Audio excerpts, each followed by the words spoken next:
Горский кадетский корпус отремонтируют и переведут в подчинение Минобороны. Эти вопросы сейчас согласовываются. Я думаю, что устная часть намного легче, так как там меньше заданий, а письменной части намного сложнее. Испытания на интеллект продолжаются. Сегодня выпускники школ сдавали устную часть ЕГЭ по иностранным языкам. Примечательно, что начинался он с группы неравнодушных добровольцев и небольшой экспедиции к средневековым башням на Кавказе. Расскажем о проекте межнационального согласия «Маяки дружбы. День Победы. Один на всех» в Ингушетии.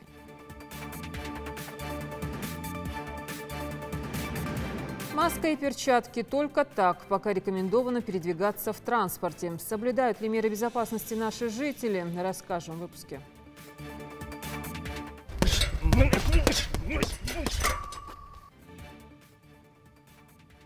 В Международный день бокса предлагаем мастер-класс от Тенгисхана Аздоева.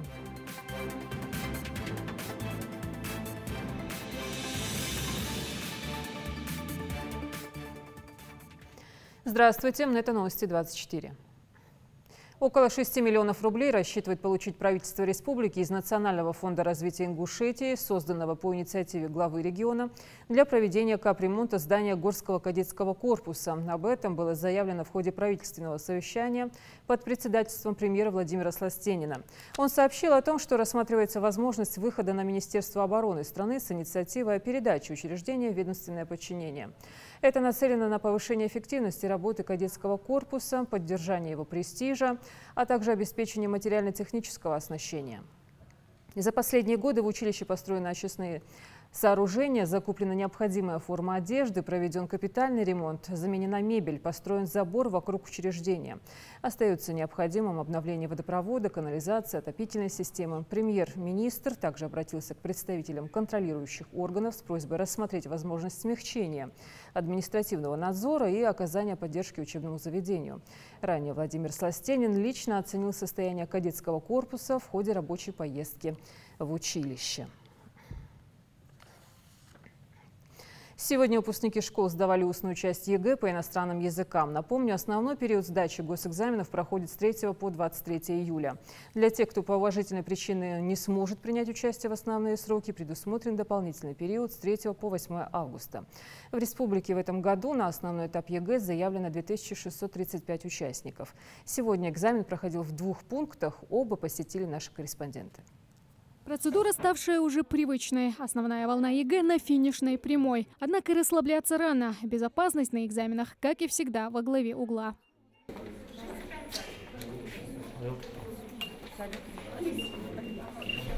Тестирование по устной части иностранных языков, а сдают в 15-й школе только английский, выполняют на компьютере. На все про все 15 минут. За это время выпускники должны успеть продемонстрировать свое владение языком, прочитать текст вслух, задать вопросы по предложенной теме и описать фотографию. Всего 4 задания. Последнее самое сложное, признаются выпускники. Поэтому весь упор при подготовке старались сделать на него. Как Марем Картоева, например. Год назад она решила, что станет именно филологом. Я думаю, что устная часть намного легче, так как там меньше заданий, а письменной части намного сложнее. Самое сложное — это 4-е задание, где нужно сравнить картинки. Это вообще считается самым сложным заданием в устной части. Но я надеюсь, что у меня получится описать эти картинки.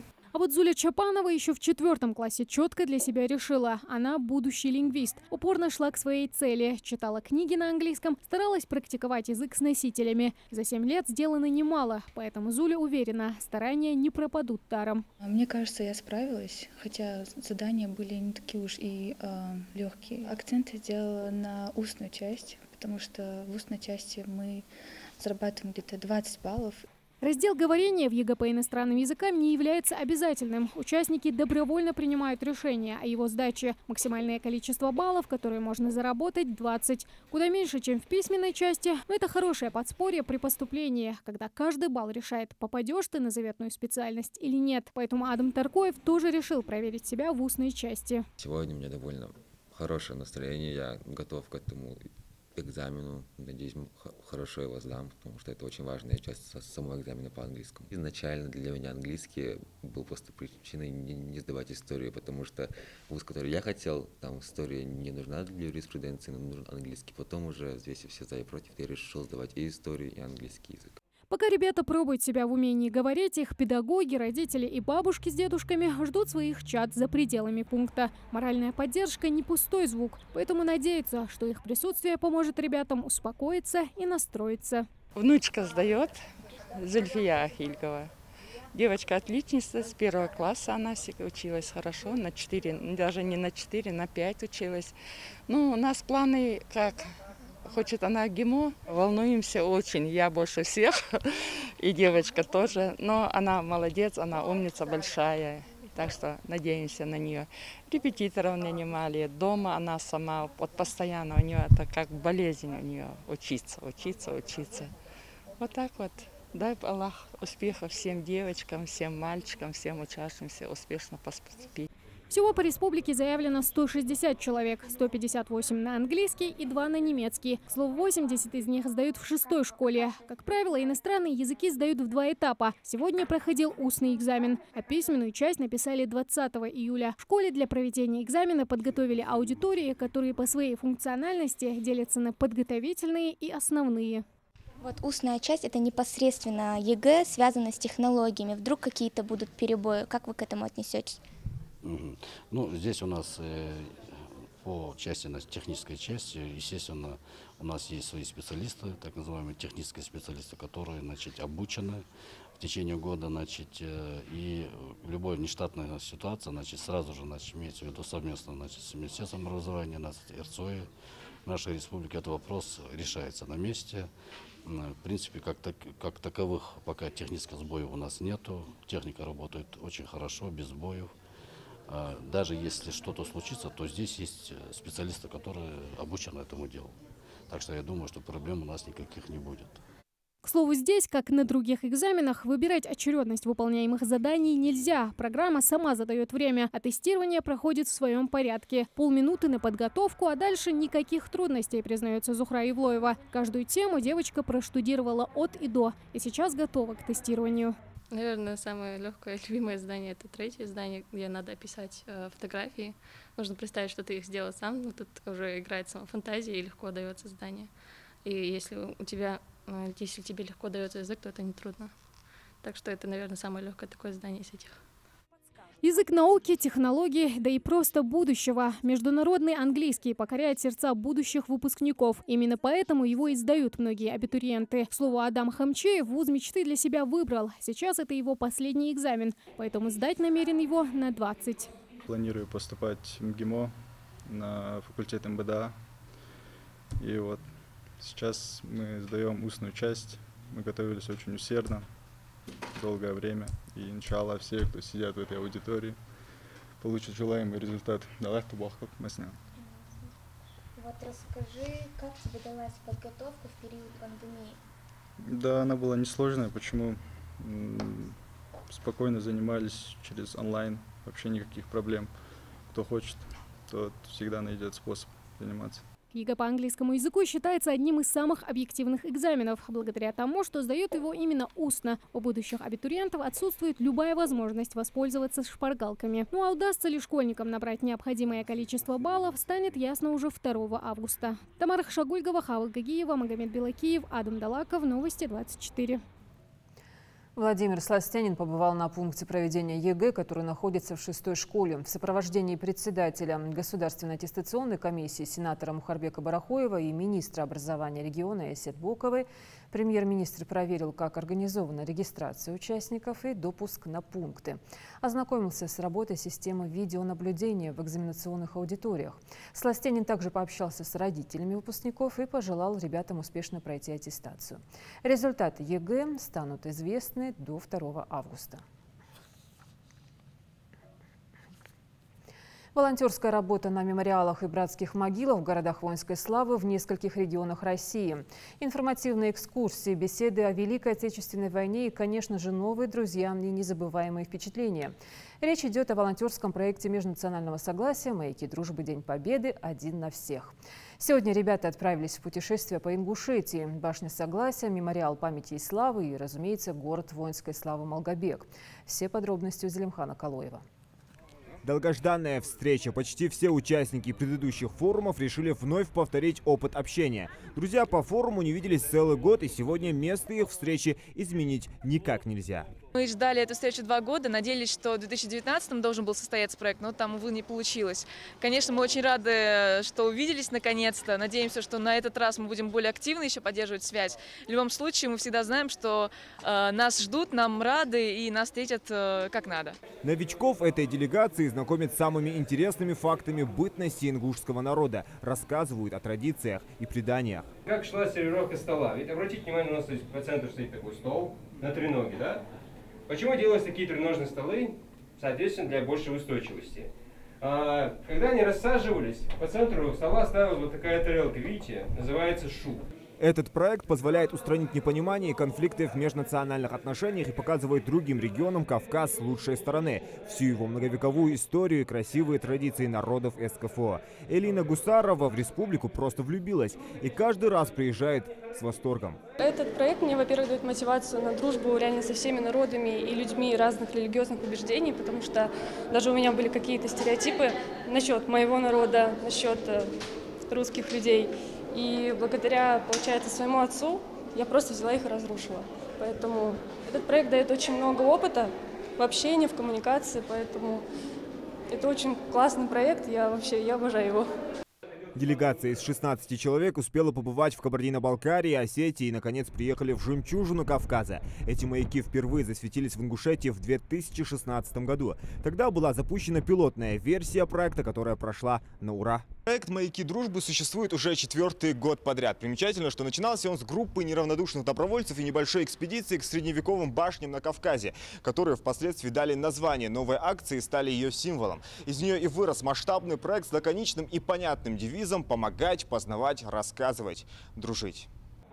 В этом году «Маяки дружбы» на Кавказ приехали с новой миссией. Основная тема – 75-летия Победы в Великой Отечественной войне. Поэтому и города, в которые направляются участники проекта, были выбраны не случайно. Малгобек, Псков, Ржев, Калининград, Волгоград и Нальчик. Именно в этих местах проходили ключевые события и битвы. Если раньше ребята задерживались в каждом регионе на неделю, то сейчас этого не позволяет пандемия. В этом году мы не смогли провести в таком формате. Тут есть свои, конечно, ограничения, но мы надеемся, что в следующем году у нас получится снова продолжить нашу культурно-просветительскую миссию, потому что это действительно интересно всем. Ну а дальше ребята направились на мемориал памяти и славы. Здесь участники проекта почтили память погибших и возложили цветы к вечному огню. Позиция правды. В то время, когда зарубежные страны активно предпринимают попытки переписать значение и роли стран-участниц войны, сегодняшняя миссия становится особенно важной. И самое главное, ребята не просто путешествуют, но еще и вносят свою лепту. Памятники на мемориалы, мы благоустраиваем эту территорию как можем. Мы не можем строить, потому что мы некомпетентны, но все же как-то прибраться там, что-то, все, что мы в силах сделать, мы делаем. И непосредственно, когда мы взаимодействуем уже, мы видим воочию вот эти памятники, вот эти мемориалы и так далее, это такой интерактив. То есть мы это узнаем не из книг, не из учебников. Это, конечно, полезная информация, но лучше один раз увидеть, чем 7 раз услышать. Конечная точка маячков, так себя называют участники акции, легендарный город воинской славы Малгобек. Ребята познакомились с местами боевой славы, а со следующего дня активисты продолжат свое путешествие по другим городам России. Зелимхан Калоев, Магомед Билакиев, Новости 24. Сегодня в рамках нацпроекта развития здравоохранения Минздравом Ингушетии получено новое оборудование для медицинских организаций. В их числе свыше 1200 принтеров, 60 планшетов для скорой помощи. Также вторым этапом пройдет поставка новых компьютеров, мониторов и видеокамер. Всю приобретенную технику распределят по медучреждениям Сунжинского, Назрановского, Малгобекского и Джейрахского районов. Необходимость в том, что это позволит врачам более лучше работать в медицинской информационной системе, которая также в рамках нацпроекта была установлена. Также будут установлены продукты Центрального архива медицинских изображений, то есть каждый врач, несмотря на то, что диагностика КТ была сделана, допустим, в республиканской клинической больнице, она будет архивироваться в Центральном архиве медицинских изображений. На каждой территории, в районе, в ФАПе, амбулатории, любой врач может видеть картину своего пациента мгновенно. Также будет улучшена диспетчеризация скорой медицинской службы. Планшеты позволят наглядно видеть карты, эти карты будут загружены. Будет интеграция с системой 112. И сейчас актуальные данные по эпидситуации. За сутки в России выявлено 5862 новых случаев заболевания COVID-19. За весь период в стране заболели 789 190 человек. 572 053 выздоровели. В Ингушетии за сутки коронавирус подтвердился у 22 человек. За все время пандемии заболели 3481 и выздоровели 2567 человек. Жара, замыкание электропроводки, молния – человеческий фактор. Причины пожаров многочисленны, как, впрочем, и их последствия. В стране горят леса, и это неминуемо сказывается на экологии близлежащих городов. Огонь, как правило, сметает все на своем пути. Страдает флора и фауна. В жилом секторе летний период не менее пожароопасен, чем зимний отопительный сезон. И репортаж Дианы Дударовой тому подтверждение. От щитового дома буквально за считанные минуты остались лишь руины. Возгорание произошло вчера в районе 14 часов на улице Макиева в сельском поселении Южное. Жертв и пострадавших от пожара нет. Правда, без крыши над головой в результате инцидента осталась семья из 9 человек, 7 детей и супруги. Предварительная причина, по версии МЧС, замыкание электропроводки. Пожары такого характера чаще всего встречаются зимой, когда люди подключают различные обогреватели. Но оказалось, что на возгорание могут повлиять и другие причины. Во избежание случаев короткого замыкания не стоит перегружать электропроводку, не проводить ремонты самим. То есть, если у вас нет специального образования, не проводить ремонт бытовых приборов, не подпускать к электроприборам детей. И также очень важно не сушить одежду на электроприборах и не пользоваться водой рядом с электроприборами. И это не единственное возгорание за 21 июля. За минувшие сутки в управлении МЧС зарегистрировано 8 пожаров. Из них 5 звонков в диспетчерскую службу поступило о загоревшейся сухой растительности. С момента, как в регионе установилась стабильная жара, такие случаи участились. У нас снижение на 10 пожаров по сравнению с аналогичным периодом прошлого года, но в этот период в любом случае пожары учащаются, и такие как природные пожары, сухая травянистая растительность. Однако чаще, чем природные явления, причиной пожаров становится человеческий фактор. Шашлык, горы, разжигание костров по вечерам. Лето – самое время отправиться на природу, особенно после долгого режима самоизоляции. Правда, отдых на свежем воздухе не всегда заканчивается без тяжелых последствий. Непотушенный окурок, оставленный после себя мусор, вылетевший уголек из мангала, эти и другие пренебрежения правилами пожарной безопасности в один момент становятся причиной катастрофы. Если вы разжигаете костер, то это должен быть мангал. Вблизи этого мангала в радиусе 5 метров должна быть расчищена трава, все палочки и сухая трава, растительность. Также, как всегда, не подпускаем детей к костру. Рядом должна быть вода, которую можно будет сразу затушить огонь.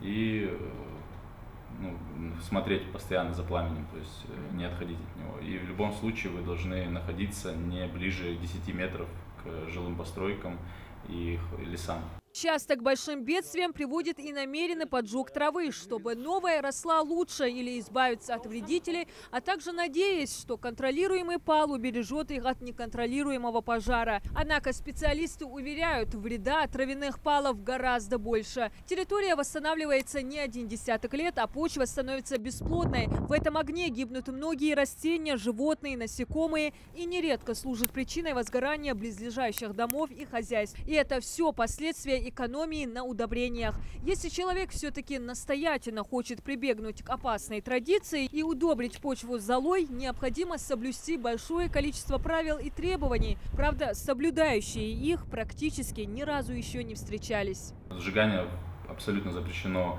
если введен на территории какой-либо муниципального образования, то есть в каком-то селе или в каком-то населенном пункте особо противопожарный режим, тогда сжигание запрещено.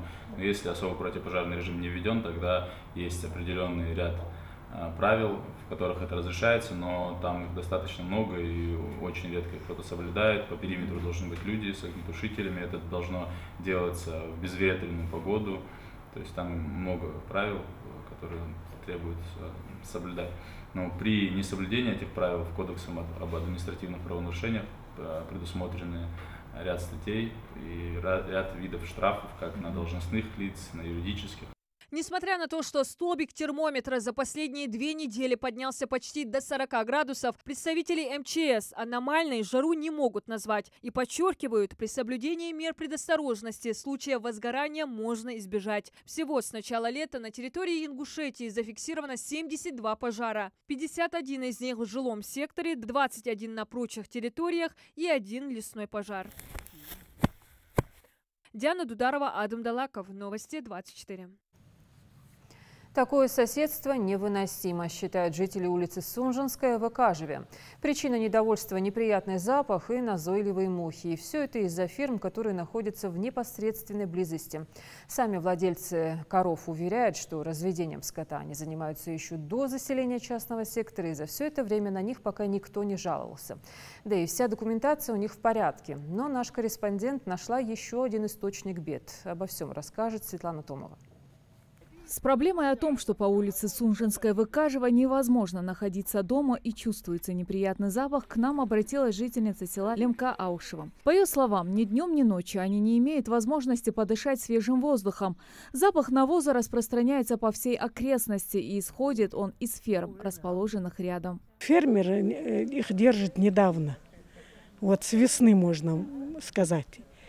Или с осени, или с весны. Запах, сильный запах бывает. И невозможно тут жить. И в доме запах стоит.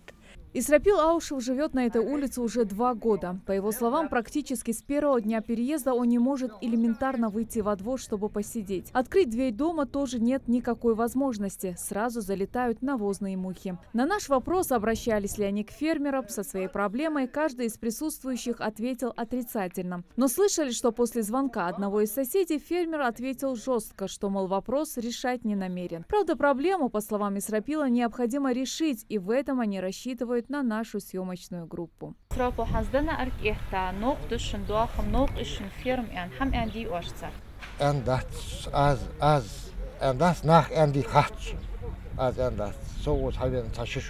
Раз жители не обращались к фермеру, мы сами вышли с ним на связь и, договорившись о встрече, направились в его хозяйство. Во дворе, правда, с неприятными запахами столкнуться нашей съемочной группе не пришлось. Животные находились в загоне на откорме, во дворе был порядок. Муса Гагиев и есть тот самый фермер, на которого жалуются жители улицы Сунжинская. По его словам, свое хозяйство он построил много лет назад на окраине села. В то время рядом не было ни одного жилого дома. Все законные документы на КПХ имеются у него на руках, а услышав о претензии, постарался решить этот вопрос. Острые запахи у нас бывали, когда силосом подкармливали. Я этот силос взял, полностью из рациона убрал и начал сеном и соломой кормить. Но тогда, может быть, были запахи, но сейчас таких запахов нету. С тех пор ко мне никто не обращался. Здесь же рядом, в 300 метрах, расположено еще одно КФХ. Абубакар Сапралиев отмечает, что с такими проблемами к нему никто не приходил и не жаловался. В его хозяйстве 80 КРС. Все они также находятся на откорме. А что касается частных домов, то они от фермы расположены на достаточно большом расстоянии. Привези, что держишь? В загоне держишь. Обычно в загоне запах халцар. Ну, а так, 90 80 чем-то модал, пока. А так, 200-300 голов, хат белче, евейн, молха евейн, а что слышишь? Общий запах цухлуч. У кого белче, кстати, Да, их запах холц. А так лохучу жаловаться даже не было такое. Правда, жители этих домов упустили еще один момент. Дело в том, что по их улице протекает речка из очистных сооружений. Именно от нее и шел тот самый неприятный запах. Мы попытались узнать у местной администрации, кто несет за это ответственность. И вот что они ответили. Мы никак не можем исключить то явление, что эти очистные сооружения, вода, с которой идет грязная, проходит по этой улице Сунжинской. Предрассветное время, возможно, она добавляет вот эти запах, едкий запах. Вот это безобразие, да, она существует уже 15 лет. А пока жители улицы Сунжинская решили собрать подписи и обратиться со своей проблемой в местную администрацию. Они твердо стоят на том, что вина в их неудобствах лежит исключительно на фермерах и их хозяйствах. Со слов жителей, конечно, они говорят, есть и едкий запах. На сегодня с этим моментом, соответственно, они хотят вынести заявление в обращении депутатам. Я думаю, депутаты в ближайшее время вместе с главой администрации рассмотрят данный вопрос. И будет составлено соответствующее заключение, будет выведено. Кто виноват в этой непростой ситуации, еще предстоит разобраться. А пока обоим сторонам необходимо набраться терпения и ждать ответа со стороны местной администрации. Светлана Томова, Магомед Шаухалов. Новости 24. Как работает транспорт в период пандемии и соблюдаются ли меры безопасности? Риск заразиться в закрытом пространстве очень высок. Каждый несет ответственность за свое и за чужое здоровье. Осознают ли это перевозчики и их клиенты, проверили представители надзорных органов. О рейде расскажет наш корреспондент.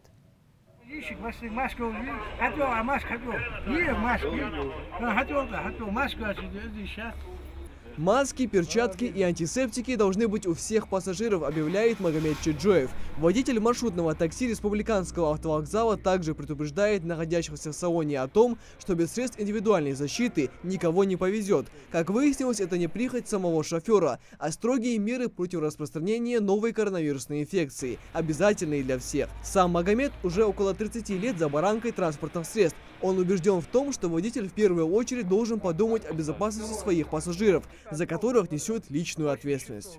Для дезинфекции маски антисептик обработать. Вечерний смена заступать, она полностью обработать и пошагаться хлорно известили, антисептик.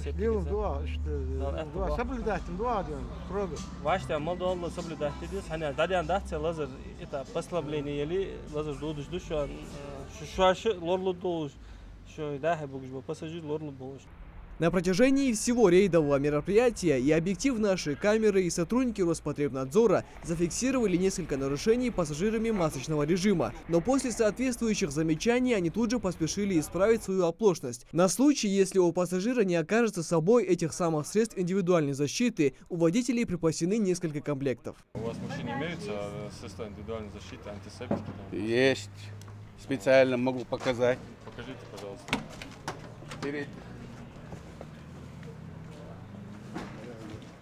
Вот антисептик мы используем. Пассажиры в масках предупреждены.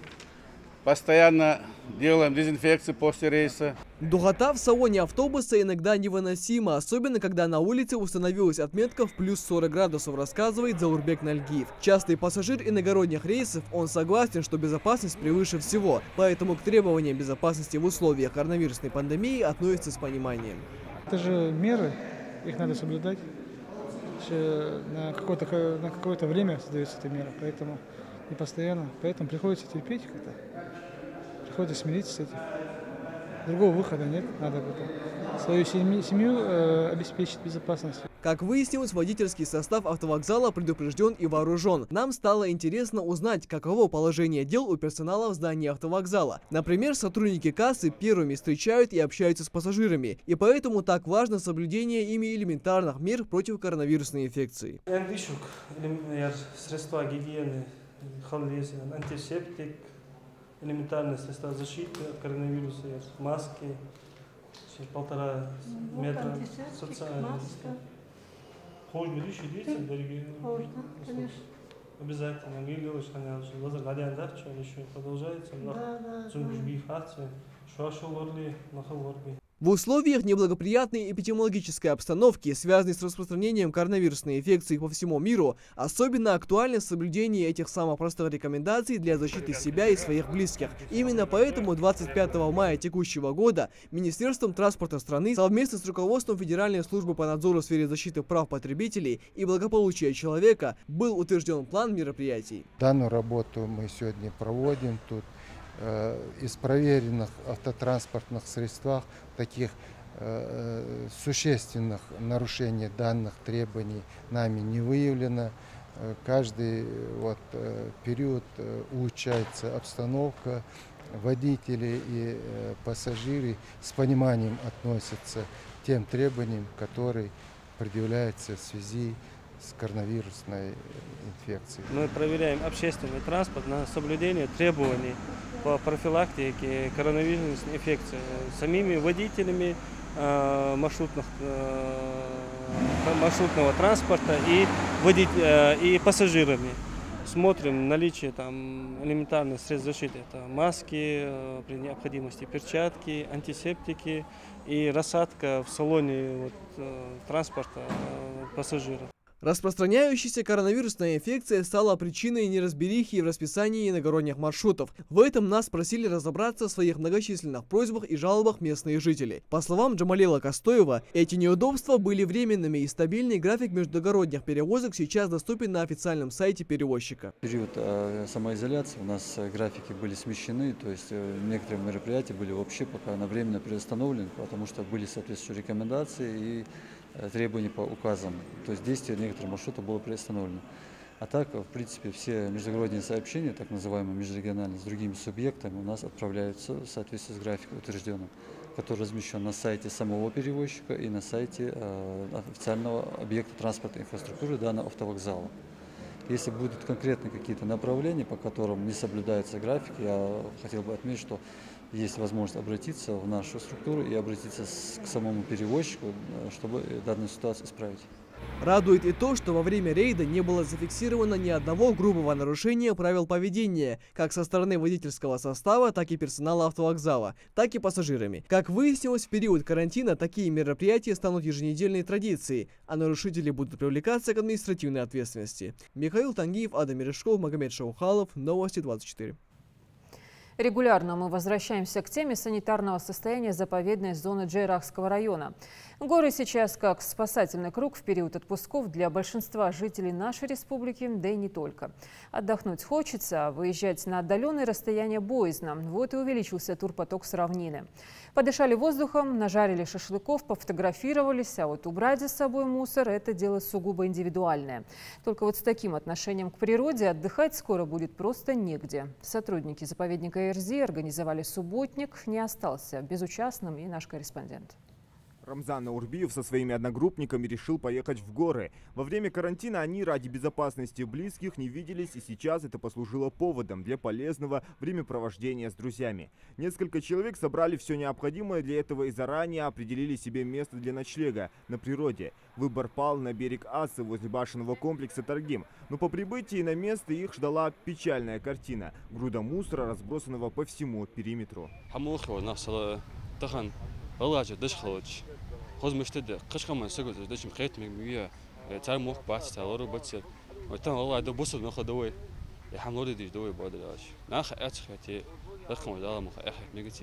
Вмешательство человека всегда отрицательно сказывалось на природе. Понимая, какой огромный ущерб они наносят окружающей среде, люди все так же продолжают бросать отходы куда им угодно. По эгоистичному принципу «после меня хоть потоп». Любишь кататься, люби и саночки возить. Именно эта поговорка пришла на ум Осману Хадзиеву. По его мнению, люди в скором времени, загрязнив все места для досуга, будут сидеть дома, не имея возможности для загородного отдыха. А винить во всем начнут других. Осман работает начальником охраны заповедника и патрулирует район каждый день. Но несмотря на его регулярные беседы с отдыхающими, картина с мусором на следующий день оказывается такой же. Во время уборки они подходят к нам, помогают, проявляют понимание, что нельзя оставлять, что это наша земля, что должны соблюдать чистоту. Но кажется, что понимают, а когда мы уезжаем, приезжаем, снова мусор на месте. Некрасиво, нехорошо загрязнять территорию. это все как-никак заповедник. Вообще сюда, люди не понимают, многие не понимают, они думают, что если они заплатили 100 рублей, что за ними здесь должны ходить и собирать мусор. Доходы за платный вход в заповедник рассчитаны на благоустройство его территории. Обустроить туристические маршруты беседками, лавочками и столиками. На это должны быть направлены эти деньги. Но в данном случае 80% из этих средств идут на сбор мусора. Это еще один показатель того, что в первую очередь сами люди способствуют уничтожению национального наследия Ингушетии. Благо сотрудники заповедника проводят периодические субботники. Вообще экология в переводе с древнегреческого означает общий дом. И мы стараемся, чтобы этот общий наш природный дом был всегда чистым, ухоженным и красивым. Поэтому мы проводим довольно-таки часто в сезон, когда у нас бывают посетители, это осенне-летний период, практически каждую неделю мы проводим субботники. А так наши инспектора в течение периода круглосуточно, почти каждый день они убирают территорию и следят за тем, чтобы она была чистой. Эпидситуация изменила планы на лето для многих граждан. Кто-то собирался посетить берега Каспийского, Черного или Средиземного моря. Но границы закрыты, а отдых необходим, особенно тот, что может избавить от серых будней. Посещаемость горной Ингушетии выросла в этом году в 3 раза. Хотел бы обратиться ко всем отдыхающим, как к жителям республики и приезжим, чтобы они соблюдали чистоту. Чистота – это залог здоровья, как говорится, половина веры. Чтобы они не оставляли за собой мусор, убирали за собой. Вот такое пожелание у меня. Зелимхан Калоев, Адам Гулоев, Адам Далаков, Новости 24. Сегодня Международный день бокса, отмечают его с 2008 года. Ингушетия известна успешными боксерами, которые прославили родную республику и страну на международной арене. В этот день во многих российских городах проводятся показательные тренировки боксеров, а также различные соревнования по этому виду спорта. В Ингушетии организовали мастер-класс для молодежи от именитых спортсменов региона. На открытой спортивной площадке в Сунже побывал наш корреспондент Микаил Тангиев. Начинайте чередуйте каждый удар под разным углом, отдохните меньше.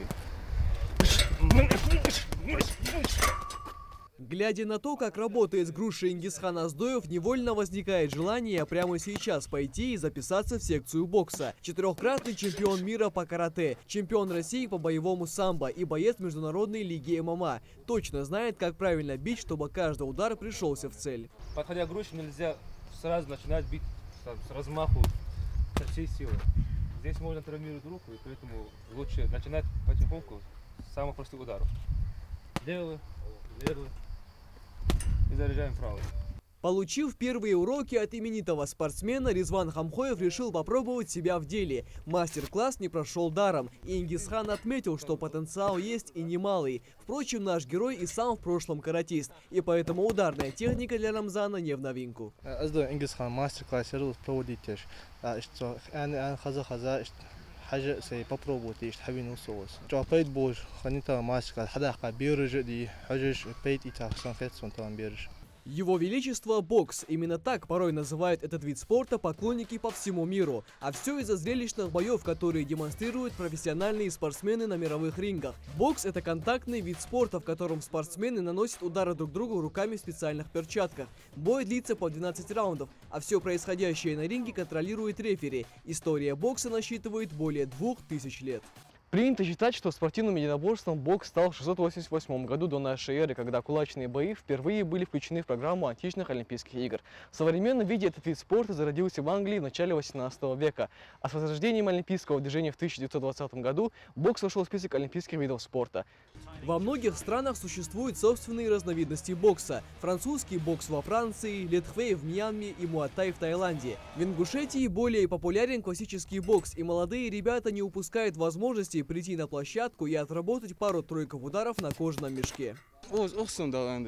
Понемножку поддерживать души, что пока не получается полноценно заниматься, а так алхамдулиллах, كيجنا واش خيط وصراحة بلخ تبيت اشتاق كيجنا واش خيط وشوا ديك ما تكير شوا بقولش يلا شوا ديك ده Долгое время ингушские спортсмены не могли полноценно заниматься спортом из-за карантина. В том числе и сам Ингисхан Аздоев тренировался дома. Но недавно ограничения были сняты, и теперь многие могут заниматься на улице под открытым небом. Условия всегда есть. Главное, чтобы было желание. Здесь встречаются ребята довольно-таки шустрые, поэтому объяснил, как надо боксировать и вообще какие правила надо соблюдать, когда ты работаешь именно вот с дворовой грушей. Ну, в принципе, ребята все поняли, они побоксировали, показали, на что они способны, оценили результаты, выявили наиболее лучших. По итогам мастер-класса участника, проявившего себя лучше всех при работе с грушей, ждал приятный сюрприз. Награждается Аги Ислам Ибрагимович, победитель номинации «Лучшая боксерская техника».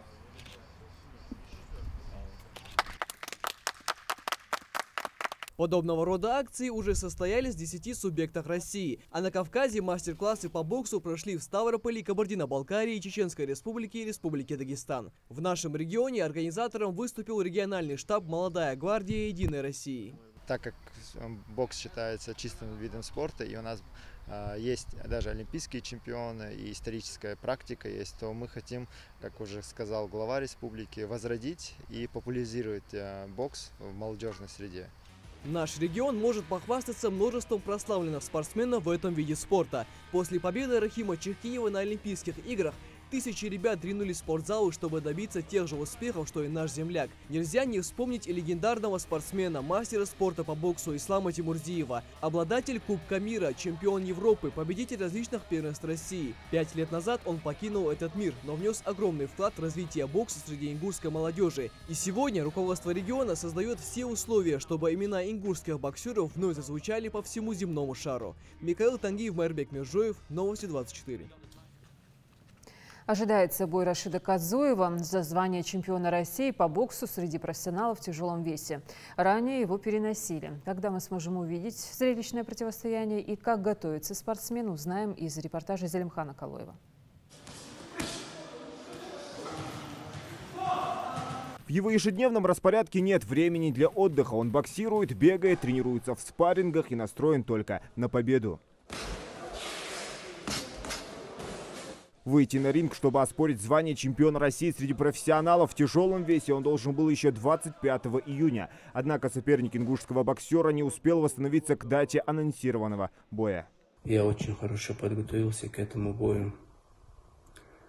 И когда оставался буквально неделю до боя, нам позвонил его менеджер и сказал, что Денис пока еще не готов, давайте перенесем бой на 10 июля. И мы согласились.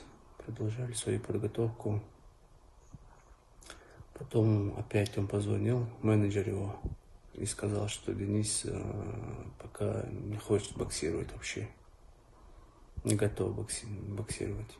Соперники ингушского боксера еще до начала боя отказываются один за другим. Таким образом, Рашид Кадзоев сменил 6 оппонентов. За его плечами 7 побед, 4 из которых ему удалось завершить нокаутом и никаких поражений. Рашид занимается боксом с юности. Парень загорелся желанием покорить ринг профессионалов еще в 2007 году. И с того времени упорными тренировками шаг за шагом идет к своей цели. Спортсмен не раз выступал на известных турнирах по боксу, в том числе и международных. К предстоящему поединку боксер готовится с полной отдачей. Подготовка идет очень хорошо. Первый этап сбор прошел у нас дома, физподготовка, ровно 3 недели. И второй этап здесь, в Москве, второй сбор. Но здесь больше спарринги, кардио, мешки. Вот так вот работаем, готовимся. Найти подходящего соперника оказалось труднее, чем думали. Усложняет поиски то, что из-за пандемии границы закрыты. На данный момент есть у нас несколько боксеров, которые должны согласиться. Вот сейчас мы немножко в ожидании, потому что многие боксеры сейчас, которые спортсмены, которые только вышли с карантина и только приступили к своим тренировкам, они еще не готовы, только ведут подготовительную работу. Поэтому у нас сейчас наш поединок откладывается. Но мы надеемся, что все у нас получится. И в ближайшие дни вы все узнаете, кто будет соперником, подпишем контракт. С ингушским «Тигром» повезло подписать контракты одной популярной промоутерской компании в Соединенных Штатах Америки. Правда, пока все затрудняет пандемия. Мы возлагаем на Рашида Кадзоева большие надежды и верим, что он станет чемпионом мира. Мы подали документы на визу, чтобы он мог прилететь в США. В своем втором бою он будет сражаться за региональный титул чемпиона WBC. К сожалению, мы столкнулись с трудностями на фоне пандемии, и процесс получения визы пока стоит на паузе. Сейчас мы стараемся сделать так, чтобы Рашид не простаивал. До того, как он получит визу, сможет проводить тренировочные кемпы и двигаться к титулу чемпиона мира. Мы очень рады, что он с нами. Вы можете им гордиться, потому что, на наш взгляд, он очень хорош и талантлив. Мы сделаем все, чтобы дать ему возможность доказать это, и чтобы жители Ингушетии могли гордиться им. Надеюсь, что смогу в скором времени к вам приехать, и мы вернемся с Рашидом в качестве чемпиона мира. А пока Рашид Кадзоев продолжает усиленные тренировки и ждет своего часа. Возможно, очень скоро мы услышим это имя на всероссийской и мировой арене еще не раз. Зелимхан Калоев, Новости 24. Следите за новостями на канале Ингушетии и до встречи в эфире.